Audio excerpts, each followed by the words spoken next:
Well, having attempted, however briefly and incompletely, to set the record straight on the medieval period, that much maligned age, it's time to return to the question, was there a Renaissance? Renaissance now being the Renaissance that we have in mind when the word is used. Was there a Renaissance that really should engage our attention and indeed attract our allegiance, as legions of admirers of the Renaissance for centuries would have us do? Was there that Renaissance? Perhaps we should begin with dates or time frames. What period are we talking about? The Renaissance begins in Florence in the Quattrocento, Florence in the 1400s. It is here that there's a clear record of city planning, with the Pope, the leading architects, leading city fathers working closely. The record leaves no doubt but that the civic dimensions of life are of utmost concern. The feudal world is now in the background. Urban life has begun in earnest, with all of its attractions, temptations, indeed problems. We've got a wonderful record of this period. We've got Alberti's treatise on architecture, De Architectura. Alberti, whose dates are 1404 to 1472. He's something of a latter-day Vitruvius, who flourished about 40 BC, and whose 10 books on architecture would look forward to a time when, thanks to his own writings, others would add, quote, to the refinement of learning.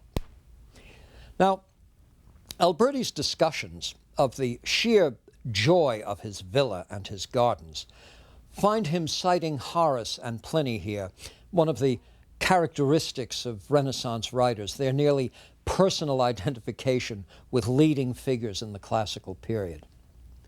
He sees in Rome just that heavenly combination of vernal beauty and cleansing atmosphere, a world in which no one need have, as he says, quote, fear of treachery, and one is not cheated by debtors or attorneys, close quote. But he also emphasizes how architectural principles will work towards such ends. The design of buildings, he says, must be based on, quote, main lines in strict proportion and regularity, lest the pleasing harmony of the whole should be lost in the attraction of individual parts, close quote. So, no Gothic cathedral in mind here. Rather, what is to be achieved is the bucolic backdrop of the world of Pliny, now transported over time to a revived classical world. Alberti's connection with Pope Nicholas V was nothing less than a meeting of kindred spirits, at least in what we take to be the aesthetic humanism of the Renaissance. Nicholas V was a scholar. He was a world traveler, a lover of books, a man who knew that power and principle had to manifest themselves visibly, even palpably. He surrounded himself with the leading scholars of the age. His notary was no less a giant of thought than Lorenzo Valla, and the chap he chose to execute some frescoes was Fra Angelico. He committed a small fortune for translations and for the labor of copyists working on such pagans as Homer, the net effect being that the papacy of Nicholas V was a magnet to an army of Greek scholars trundling to Rome with precious manuscripts in their baggage, in their luggage. How pleased the suspicious Roman clergy was with all this can be gauged from their unsuccessful attempt to unseat the Pope in 1452. And the following year would witness the fall of Constantinople, so this erudite and progressive man would find small comfort in his achievements. Well, countless visitors to Italy over the past half millennium have compiled a much less mixed record of appreciation. And coincidentally, in the year that the failed conspiracy left Nicholas V in the shoes of the fishermen, Alberti's treatise on edifices appeared and would come to be the Bible for Renaissance architects for years and years to come. Dedicated to the Pope, It defended the classical, harmonious, essentially musical structure of art. I'm reminded of von Uexküll in the 19th century saying that all art aspires to be music, and this is something I think that Alberti had in mind also. Conformity with principles of harmony as abstractly revealed in mathematics. Alberti arrived in Florence in 1434, witnessing the architectural achievements of Brunelleschi, whose dates are 1377 to 1446, and whose cupola atop the Duomo remains one of the enduring attractions of Renaissance Florence. Brunelleschi's works confirmed Alberti in his theories as how buildings and their civic contexts are to be related. The harmony is expressed fully in the Palazzo Rucellai, built in Florence for Cosimo Rucellai. In his working with two popes and many patrons, Alberti led an aesthetic movement in which politics, finance, piety, and civics were integrated, and much to the benefit of all of these components. Concern throughout was with just what it is about a city that makes it the right kind of place to live. Should the children of servants be living in the same house as the families that are being served, so that even though they might be children of poverty, they become associated with children of affluence, with the children of the establishment? This is a very interesting question. We can ask that question today. Though the poor will always be with us, though there may be great, great differences in socioeconomic class, should it not be the case that there not be an isolation of one class from another, cemented by architectural divisions? So I say these were being considered in Florence in the Quattrocento. We can say that there is certainly one thing new about the Renaissance, not a rebirth, because the ancient city of Athens was not like Florence in the Quattrocento, no matter what the Florentines themselves might have thought. There's something new here now, and it's this understanding of the city as having very definite moral purposes. The city is a place in which we learn lessons and realize possibilities. The city is a place in which an essentially progressive being, an organic and progressive being, can make his way. Now let me pause here for a moment. There certainly was an ancient Greek expression, polis andra didaska, man is taught by the polis. But this had much more to do with the sort of formal relationship between the individual, the law courts, etc. In Florence, in the Quattrocento, there's a much livelier, more organic sense, a greater appreciation of the organicity of human life itself. I don't want to stretch the point. To be sure, the ancient polis was also understood as having centrally moral purposes, which is what polis andra didaska reaches, man being taught by the city. But Athens wasn't the place where you came to make your mark as I say, a progressive, organic being, defining yourself anew, concealing a lackluster past, parlaying your talents into sources of wealth and standing, etc. But with the Renaissance, we do very much have this idea of progress, that a life, no matter where it begins, can end in an entirely different place. This depends on initiative. If things aren't working out for you in Venice, go to Florence. If not there, go to Rome. If not there, go to France. One can move. One can make one's way. One can borrow money. One can engage in banking and trade. Find a patron. Now this is a safer and more mobile world, and with that mobility, as we see in the 20th century and the early 21st century, with that mobility, complex social issues do arise. Let me briefly consider another Florentine by adoption, Leonardo Bruni, whose dates are 1369 to 1444. He was of humble birth but high station. He served as secretary to successive popes. He served briefly as Chancellor of Florence in 1410, returning there in 1415, where he remained for the rest of his life.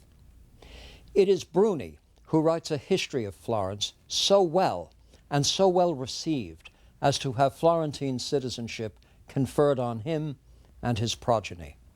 His richly ceremonial burial would find over the breast of his silk-draped body his History of the Florentine People. Bruni was the leader of that movement of thought and culture that revived the Greek classics through Latin translation. If Aristotle, Plato, Plutarch, and Demosthenes are returned to the Renaissance, it is by way of these efforts. With the same pen, so to speak, he provided biographies of Cicero and Aristotle, Dante and Petrarch. His History of Florence emphasizes the freedoms long enjoyed by Florentines, never under the foot of an imperial Rome, a city which from its very origins has been peopled by a free and creative population. Bruni's historical volumes, whether he's being a civic booster or not, tells Florentines what they will agree with, for by the time of their publication, Florence is the very center of Renaissance humanism. Petrarch and Dante? Bruni devotes the same attention to them as to Aristotle and Cicero. Both are geniuses of the 1300s, closer to the culture of the High Middle Ages than to that of the Renaissance in Florence. But this is a point worth some attention. Petrarch's dates are 1304 to 1374. Dante's 1265 to 1321. Now, the shifting political fortunes of leading Florentine families would find Dante's own fortunes oscillating over the course of his life. I will not pause to review the status of the black and the white parties, the Ghibellines and the Guelphs. Dante himself fought in the service of the Guelphs and in the cause of Florentine liberty. But again, this is not the Dante of interest. Rather, I draw attention to the Dante whose love of Beatrice begins when the poet is 9 years old and continues over the course of decades. In his first book, his Vita Nuova, he confesses this love and will then spend years seeking the idiom of perfected love with which to record what he judges her to deserve. He will write, he says, quote, "what has never before been written of any woman," close quote. Now, alas, where does he find the elusive idiom? He finds it in philosophy, and more particularly, he finds it in scholastic philosophy. In 1306, he is found writing his Banquet, his Convivio, which is a popularization of scholastic thought. And his teachers, as he prepares himself for this, may well have included among them Thomas Aquinas' students. And when he then undertakes his masterpiece, the Divine Comedy, his guide will be Virgil.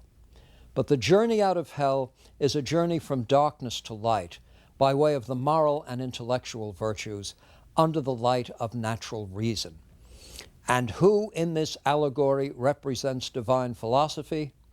None other than Beatrice, who helps him then complete his journey to the true paradise, which is the sight of God. Now, might we not properly regard the Divine Comedy as the last great romance of the High Middle Ages? I will say less about Petrarch, so well known for his vast classical knowledge and glorious poetry. It's sufficient here to cite his Epistolae, which includes treatises bearing such titles as Concerning Contempt of the World, as well as dialogues between himself and St. Augustine, conducted before Truth. Now, to these might be added his famous Triumphi, where the triumphal procession is led by love, death, fame, time, chastity, and divinity, the last triumphing over all. Again, and this is the point I'm trying to stress, this seems very much not in the mode of a modern progressive Renaissance. This is a medieval mode of expression, very much tied to the substantive concerns of the medieval world. Dante and Petrarch are not outside of the medieval culture. They are in many respects the culmination of it. And this is the merging of the High Middle Ages with the Renaissance itself. Now, the Florentines thought of themselves as recovering something that had been lost. recovering something of the classical worldview, the Athenian, and I think perhaps more so, the Roman Republican worldview. What they thought had been lost was a devotion to the humanizing and humanistic arts, to that centered perspective on human nature and what is right for it. They thought that what had been lost was all of the poetry, all of the music of life, the splendor of life, the great sculpture, the great orderliness, the great beauty, the beauty of the place for secular purposes, not just great churches and temples, but great houses, great paintings, great gardens. Certainly one of the great paintings is, by anyone's standards, Raphael's School of Athens, which offers further support for the point I've been making. Raphael's School of Athens conveys one of the characteristic themes of the Renaissance, the world of classical genius. But consider the layout of the subjects as depicted. It's quite the medieval university curriculum. The liberal arts surround mathematics, which is the queen of the sciences. Logic is central. Aristotle and Plato are there, with Plato pointing up toward considerations of a transcendent nature, and Aristotle with his hand sort of keeping himself and everything else at ground level, where one might discover just what the cuttlefish are up to. We even have an Arab scholar, maybe the prophet himself, illustrating the Hellenic-Islamic connection, so fruitful and so problematical throughout the High Middle Ages. So I'd say even in this splendid fresco by Raphael, what we're looking at are recurring themes in the medieval worldview. So was there a Renaissance, do you see? So one must be cautious. There is surely a renewed interest in the purely human and earthly dimensions of life, the human civic dimensions of life, and the part played in that life by art, architecture, poetry, song, drama. Those who are engaged in studies of this kind refer to themselves as umanisti. These are the humanists. Renaissance humanism here referring not to anything especially humanitarian as such. In fact, when Florence had as a proposal a scheme of taxation to be put together for the benefit and relief of the poor, there were threatened riots in the street. Indeed, I should think by ordinary Renaissance sensibilities, the idea that successful people should be taxed for their success in order to support those who lacked sufficient initiative and vigor to care for themselves, well, this must have looked very suspect indeed. So Renaissance humanism refers to humanistic studies being those that feature art, letters, architecture, etc. We don't want to confuse this with humanitarianism. Although these enterprises flourished in the classical period, it's less these than the power and originality of philosophy that finally characterizes the Hellenic and Hellenistic achievement. Now stay with this for a moment. If we take the defining feature of the Hellenic world, its philosophical creations, by that standard, the term Renaissance would seem especially misleading for the Renaissance. For the Renaissance we're talking about produced no philosophers of abiding significance. Many at the time translated and composed learned glosses on philosophical works and established schools in which philosophy was studied. There were gifted teachers and exegetes explaining what Plato and Aristotle said. I need only mention Lorenzo Valla and Pietro Pomponazzi, Pico della Mirandola. The list is a long one. Pomponazzi founded a school based on the works of Aristotle, opposing the influential Averroism of the Hellenic Islamic schools, and thereby helped to restore Aristotle's curricular supremacy. Lorenzo Valla, on the other hand, opposed Aristotelian thought in nearly all its forms, waging intellectual war on the scholastics as well. But there's little in this work that would attract modern philosophical interest. The point is made, I think. The Renaissance is remarkable in many ways, but not in its philosophical undertakings. It is unquestionably remarkable in the number of patrons arising at the time, not least of whom were wealthy merchants and bankers. Leading the list were the Medicis, Cosimo de' Medici supported not only the artists and writers of his age, but scholars as well. His doctor had an especially able son, the philosopher and philologist Marsilio Ficino, whom Cosimo supported to translate the works of Plato into Latin. Cosimo also supported the formation of a center in Florence, rather presumptuously called, get this, the Academy. One episode involving this academy, this non-Platonic academy, will tell us something important about the Renaissance. Cosimo de' Medici was a compulsive collector of manuscripts. And in 1460, Brother Leonardo of Pistoia delivered to him the Greek language edition of a body of scientific writings, presumably inspired by the god Hermes. This was the Corpus Hermeticum, thought to contain a wisdom dating to a time before history. Now the task immediately falls to Ficino to provide a Latin translation, which he produces in 1463 under the title Pomander, in The Shepherd of Men. Published for general distribution in 1471, Pomander will go through 16 editions before the close of the 16th century. And we discover here something revealing about the science of the period. If the Renaissance is to be seen as the birth of the modern world, and if we identify modernity with scientific achievement, what do we make of the Pomander with its nonsensical cures and theories, and with whole communities of Florentine savants accepting these as pure wisdom?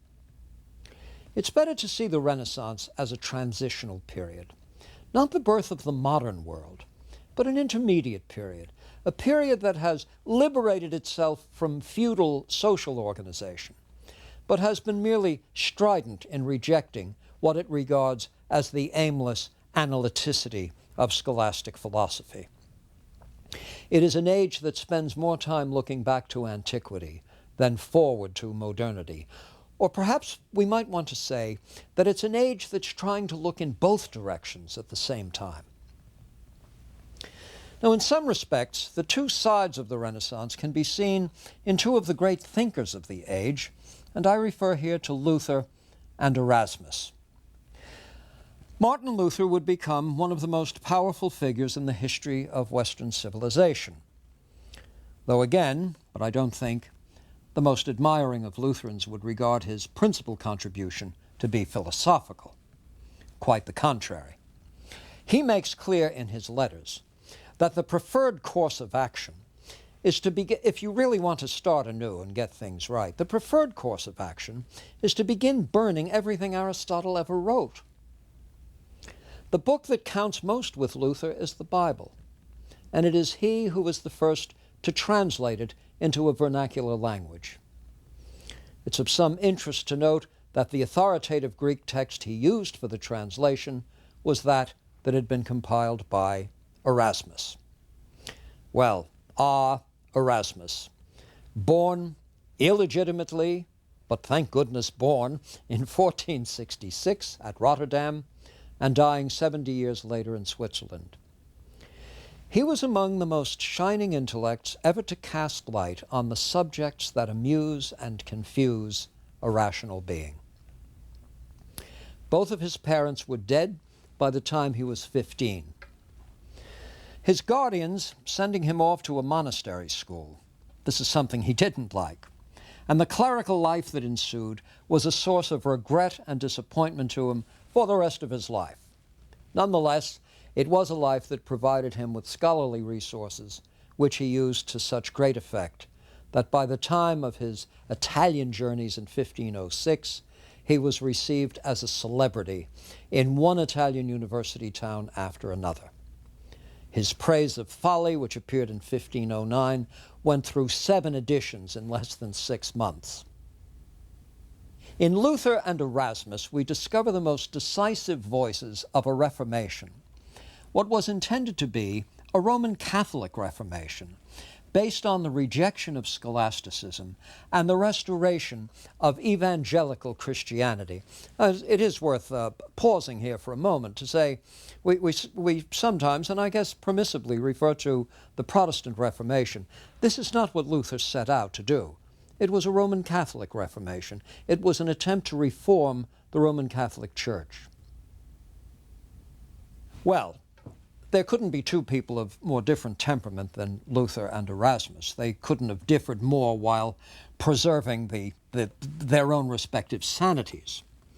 Erasmus, in his writing, is the soul of wit, the cutting edge of philosophical subtlety, the student of the classics. He wrote with jovial contempt against the Church's position on celibacy, divorce, the divine origin of the papacy, the veneration of relics. In place of what he regarded as scholastic hair-splitting, Erasmus would install the pure and perfect, quote, philosophy of Christ, as he put it. An ethical ideal readily guided by a wisdom reached through the humanizing influences of, for example, to use his expression, Saint Virgil. Erasmus regarded every enthusiasm as reason denying itself the pleasures of thought. His appeal was to the thinking parts of the world, and the appeal was at the utterly human level of good sense, geniality, refinement of expression, the instructed mind. In all, if one is committed to the use of Renaissance humanism, I should say Erasmus is the quintessential reference of the term. Neither Erasmus nor Luther aspired to be a philosopher. In this, too, there is a revealing aspect of the humanism of the period. Consider Petrarch on the same subject. Writing, quote, on his own ignorance and that of many others, close quote, Petrarch, regarded by many as the veritable founder of the Renaissance, says that as far as he's concerned, he can get as far as one would wish with the Bible, with Cicero and the folk wisdom of his fellow citizens, and he specifically eschews what he regards as the speculative confusions and ignorances of the ancient philosophers. This is Petrarch speaking. Again, the humanist as skeptical toward what the ancient world offers as perhaps its greatest achievement. So you see, once again, Renaissance, recovering the ancient perspective, not quite. And this gives us yet another side of Renaissance life that's quite different from what we found in that part of the classical world that gives the classical world its reputation. There is an unabashed practicality about the age, the Renaissance conception of virtue, which is really quite different, I should think, from what Plato and Aristotle had in mind, is much more a publicly observable sort of thing, more external than perhaps internal. The Medicis will show you their virtue by the patronage they give to artists and sculptors and architects. If you would know the sort of man I am, look at the buildings and paintings and statues brought about as a result of my patronage. There's something else going on in this period, and that is a gospel of success giving rise to excess and at the cost of piety. What the Reformation seeks to establish is the reaffirmation of the pious life. It seeks to put the brakes on Renaissance developments that are moving so progressively as actually to abandon the profound, deep religious moorings that are the ultimate moorings for the Christian life. Savonarola prevails upon his fellow citizens to bring their portable assets to the city square and to burn the vanities. He wants paintings and books brought to the square in Florence and burned. And not long after, Savonarola himself will be burned, not far from the same site. And Giordano Bruno will present himself as a progressive man of science, defending the astronomy of Copernicus, and he too will be burned at the stake. And Luther, the soul, he says, can do without everything except the Word of God. And this is a passage from his treatise concerning Christian liberty, and it summarizes the entire project of the Reformation with a force and fierceness unmatched in the history of religious writing. Luther would condemn Rome, chide the Pope, reject his authority, and still have time to urge the suppression of revolting peasants. The revolt had been inspired by his own writings against arbitrary authority. but when he heard of it, he issued his pamphlet against the thievish and murderous hordes of peasants, encouraging the lords to, quote, knock down, strangle, and stab every insurgent. For Luther, all is finally found in the good book, which he translates into a German that is accessible to the man in the street. One begins with the Word of God, and no Greek pagan is needed to tell you how to live your life.